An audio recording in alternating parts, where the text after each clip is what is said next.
West Delhi. Gopal Rai win, but Atishi and Praveen Khandelwal, BJP Okay, MP, is with us. Mr. Khandelwal, good morning. Is it going to be a glorious morning or a good morning? अच्छी morning होगी या बेहतर morning होगी?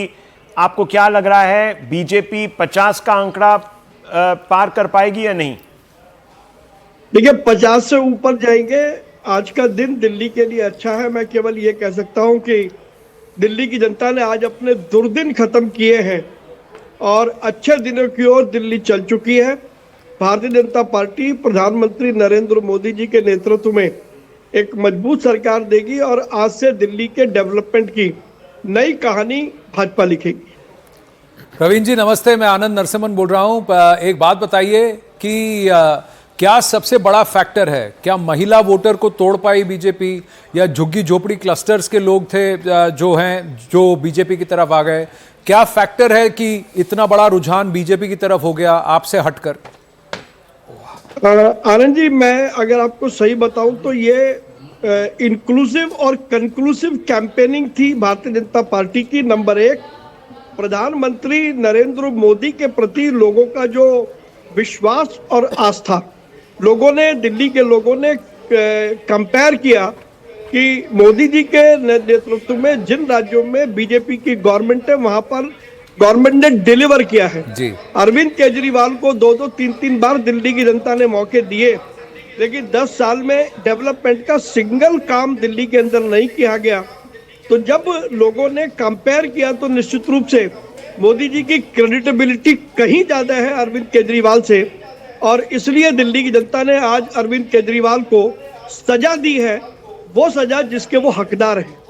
PM जो करते हैं, कहते हैं, वो करके दिखाते हैं। उन्होंने एक ख्वाब भी दिखाया विकसित दिल्ली का, ये कहा कि विकसित भारत के साथ साथ भारत की राजधानी दिल्ली भी विकसित होनी चाहिए। तो दिल्ली राजधानी जैसे नहीं लगती, ऐसा कई लोगों का के मन में था। लेकिन अगर रणनीति की बात करें तो भाजपा का जो बीजेपी का दिल्ली यूनिट है, उसने इस बार क्या अलग किया 2020 के बनिस्बत? What was different this time? क्योंकि कहा जाता है कि दुनिया की सबसे बड़ी पार्टी अगर एक प्रदेश विभाग को नहीं ठीक कर पाई, वो है दिल्ली प्रदेश बीजेपी। तो इस बार क्या ठीक हो गया, ये बताइए। ठीक ये हो गया कि दिल्ली को उस गिरोह से मुक्ति मिल गई जिस गिरोह ने दिल्ली को 10 साल छला है, दिल्ली के साथ धोखा किया। आनंद जी, आप स्वयं देखते होंगे 10 साल में दिल्ली में एक नया कॉलेज नहीं बना, नया स्कूल नहीं बना। मैंने दिल्ली में कोई सड़क बनती हुई नहीं देखी, कोई नया फ्लाईओवर नहीं देखा। दिल्ली का व्यापार दूसरे राज्यों में चला गया, दिल्ली के लोग पड़ोसी राज्यों में नौकरी करने गए। मैं समझता हूँ इससे ज्यादा बदहाल स्थिति दिल्ली की हो नहीं सकती। तो ये जो फैक्टर थे, ये फैक्टर और नरेंद्र मोदी जी का जो कहते हैं वो करते हैं वाला जो एक सिल्वर लाइन है, वो लोगों के दिमाग पर अंकित हुआ और भाजपा आज दिल्ली में बड़ी सरकार बना रही है। अगर अरविंद केजरीवाल अपनी सीट हार जाते हैं, आतिशी अपनी सीट हार जाती हैं, पर सिसोदिया जीत जाते हैं, तो इसका क्या मतलब निकालें?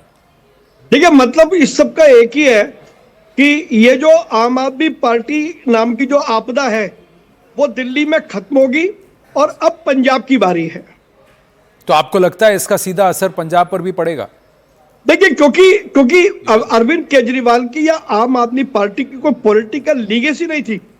एक आंदोलन की उपज थे, शुचिता की राजनीति करने आए थे, बड़े बड़े सपने दिखाए थे, लोग कांग्रेस से परेशान थे, लोगों ने भरोसा दिया और उनके भरोसे का कत्ल अरविंद केजरीवाल ने किया। वो दोषी हैं दिल्ली की जनता के। पर आप ही मानेंगे कि बीजेपी भी अब रेवड़ी पॉलिटिक्स पर ही उतर आई है। जो आपने वादे किए, बीजेपी ने भी वही वादे कर दिए। कहा जो आपको मिल रहा था वो अभी आगे मिलेगा, हम थोड़ा ज्यादा दे देंगे। वो 2100 कह रहे हैं, हम 2500 दे देंगे। फ्री बस तो अभी भी रहेगा, फ्री बिजली अभी भी रहेगी। तो आपकी मॉडल ऑफ गवर्नेंस कैसे डिफरेंट हो गई? ये अब हमारी सरकार बनेगी ना, हम बताएंगे ना। और कम से कम हमें समझना पड़ेगा कि फ्रीबीज और संकल्प में अंतर क्या है। फ्रीबीज है जो चुनाव के नाम पर दी गई। अरविंद केजरीवाल ने फ्री की रेवड़ियां बांटी लेकिन दी नहीं किसी को भी। और अगर भाजपा ने महाराष्ट्र में जो कहा, राजस्थान में जो कहा, छत्तीसगढ़ में जो कहा, मध्य प्रदेश में जो कहा, हमने वो किया, तो वो हमारा संकल्प है और वही बात हम यहाँ पर करने वाले हैं। प्रधानमंत्री जी ने स्पष्ट रूप से कहा था कि वो स्वयं इस बात को सुनिश्चित करेंगे। तो अब दिल्ली की जनता ने हमको मैंडेट दिया है और हम दिल्ली की जनता के मैंडेट की रक्षा करेंगे। चलिए, फिलहाल तो जीत आपकी तैयार लग रही है, निश्चित लग रही है, उसकी बहुत बहुत बधाई। Praveen Khandelwal ji, thank you for speaking with us.